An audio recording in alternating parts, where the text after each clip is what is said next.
పాడేరు నియోజకవర్గ టీడీపీలో ఇంటి పోరు. అభ్యర్థిత్వం ఖరారు తర్వాత వర్గ విభేదాలు. బలమైన అభ్యర్థితో పాటు సీనియర్లను పోటీకి దించాలనే డిమాండు. నిరసన గళంతో రోడ్డెక్కిన పార్టీ శ్రేణులు. సమీకరణలు మారే అవకాశం ఉందనే ప్రచారం. ఉమ్మడి విశాఖ జిల్లాలో పాడేరు నియోజకవర్గం ఒకప్పటి కంచుకోటగా నిలిచింది.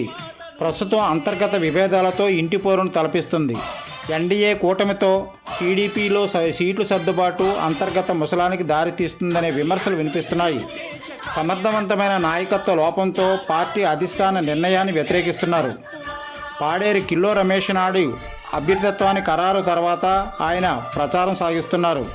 ఇదే సీటు ఆశిస్తున్న గిడ్డేశ్వరి, ఎంవివి ప్రసాద్ వారి వర్గీయులతో నిరసన గళంతో ర్యాలీలు నిర్వహిస్తూ హైకమాండ్ నిర్ణయాలు పునరాలోచన చేయాలని డిమాండ్ చేస్తున్నారు. దీంతో టీడీపీ క్యాడర్ చీలిపోయిన పరిస్థితి ఎదురవుతుంది. తాంబూలాలు ఇచ్చం తండుకొని చావండి అన్న సామెతలా పాడేరు నియోజకవర్గం తయారైంది. ఊహించిన వారికి సీట్లు దక్కకపోవడంతో క్యాడర్లో అయోమయం చోటు చేసుకుంది. ఎన్నికల ప్రచారాలకు వెళుతున్న అభ్యర్థులకు నిరాశావాదులు, ప్రతిఘటనలు ఎదురవుతున్నాయి. అరకు పార్లమెంటు ఎంపీ అభ్యర్థి కొత్తపల్లి గీత తన పరిధిలో అభ్యర్థులతో ఒక డ్రీమ్ టీమ్ను కోరుకునే తరుణంలో కొన్ని చోట్ల ఆమెకు నిరాశ ఎదురవుతుంది.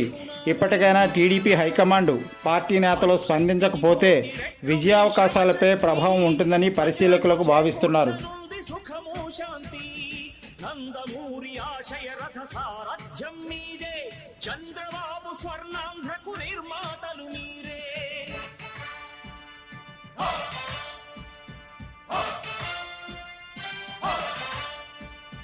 కదలి రండి తెలుగుదేశ కార్యకర్తలారా.